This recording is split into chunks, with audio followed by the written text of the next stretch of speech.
El Senado Provincial, allí estuvo Verónica Miranda hablando con el vicegobernador.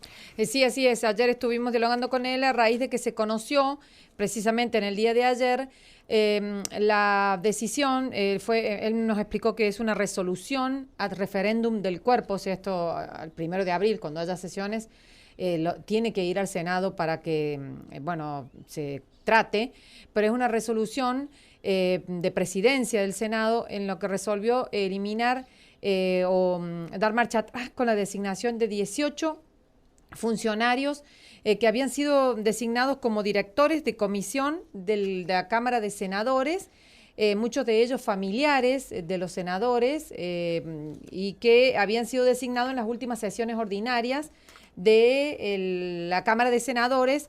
E incluso también se habían designado los propios senadores que terminaban su mandato con cargos en la mesa directiva. Esos cargos, aclaro, no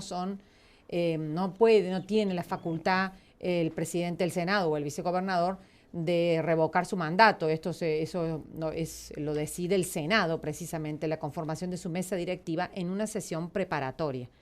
Así que los cargos que se designaron Héctor Daniel Camili como secretario administrativo y María Angélica Torrontegui como prosecretaria legislativa son cargos que, como te digo, es soberano el Senado en el momento que los vota y conforman la mesa directiva del Senado. Solamente se pueden cambiar por la mayoría de los senadores, ¿no es cierto?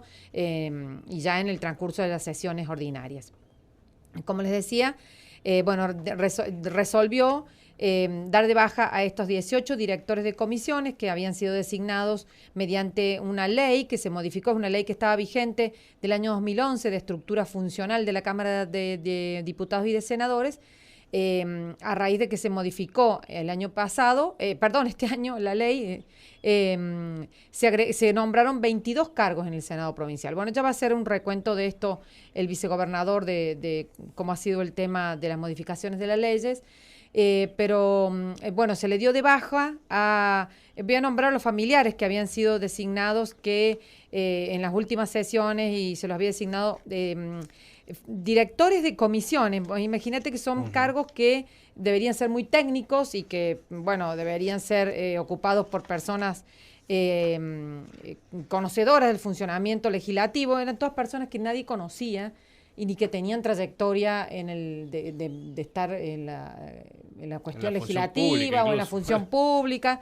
Se trata de María Fernanda Barroso, que es la esposa de Héctor Daniel Camili, que, a su vez, él nombró en su momento, cuando estaba como senador, nombró a su mujer, María Fernanda Barroso, y nombró a su hermano como director operativo contable, Miguel Ángel Camili, y se nombró él, como les decía yo, secretario administrativo del cuerpo. También se le aceptó la renuncia, se le derogó su designación a Juan Pablo Holguín. El senador Holguín, que asumió ahora el 10 de diciembre, es su papá, Hugo Omar Holguín. Había designado, como te digo, a su hija. La senadora Mariana Cruz había designado a su hija Nadine Cruz y a su actual pareja o su esposo Narciso Rubén Sánchez. También se había designado a la cuñada de Diamela Freises, vinculada a la familia Freises allá en el sur provincial, vinculada a la familia Moreira. También el actual presidente provisional del Senado, Sergio Moreira, había designado a su esposa. En ese momento no se sabía que era su esposa, no habían ellos todavía asumido sus cargos, pero lamentablemente ya se había armado esta red de nombramientos de personas vinculadas a los senadores que estaban o terminando su mandato o empezando su mandato. Y por supuesto el hijo de María Angélica Torrontegui, Juan Pablo Carrizo, que también había sido designado como director de comisión, que se lo removió de su cargo, ¿no? Ayer se le dio marcha atrás a su designación. Y esto nos explicaba el vicegobernador de la provincia, Ricardo Endeiza, sobre la decisión que tomó de revocar estos cargos, la designación de estos cargos.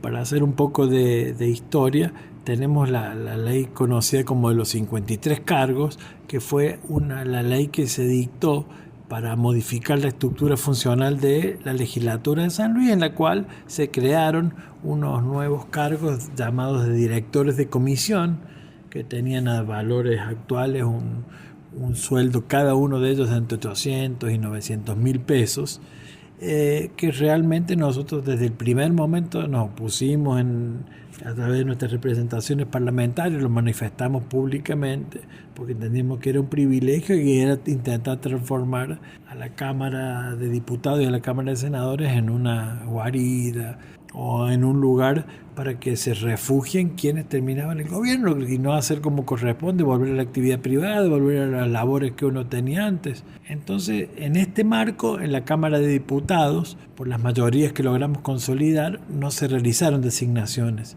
En el Senado de la provincia se habían realizado 22 designaciones de estos cargos de entre 800 y 900 mil pesos. Y de familiares de los senadores, también eso es muy cuestionable. Sí, familiares, amigos y personas muy, muy allegadas a los legisladores, que exactamente ese es el tema.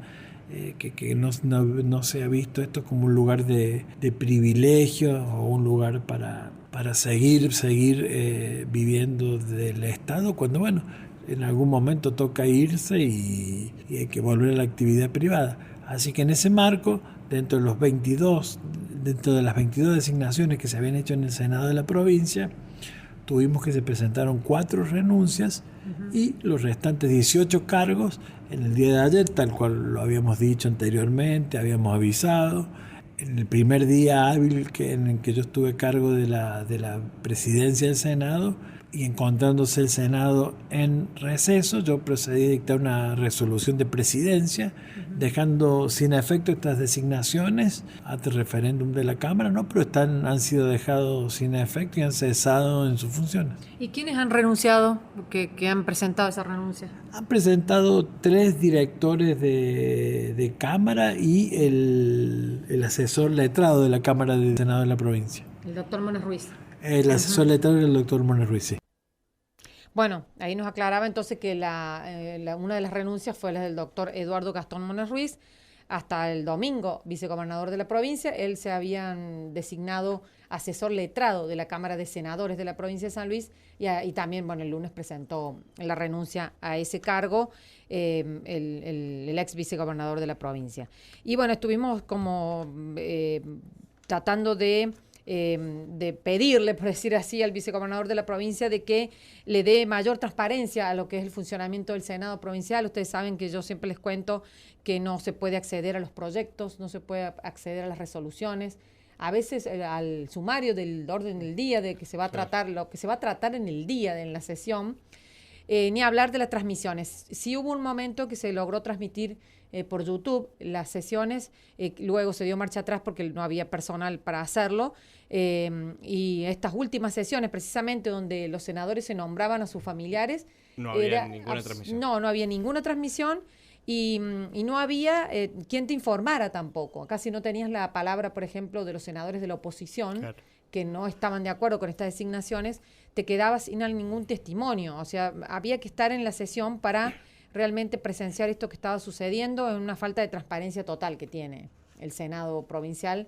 Y esto, bueno, nos ratificó ayer, por supuesto, el vicegobernador, que ha designado, creo que la verdad que lo veo positiva la designación de Saíd Alume. Saíd Alume se desempeñó durante muchos años como secretario legislativo de la Cámara de Diputados de la provincia de San Luis, así que conoce muy bien, está muy capacitado y conoce el sistema legislativo, cómo funcionan el cuerpo, estos cuerpos, bueno, de diputados y de senadores, así que la verdad que, bueno, ayer estuve con él, lo habían designado, está asesorando al vicegobernador para poder modificar incluso el reglamento interno. Esto nos adelantaba también el vicegobernador, para darle mayor transparencia precisamente al Senado. Y esto nos aclaraba ayer sobre este tema tan importante que hace a la institución del Senado provincial.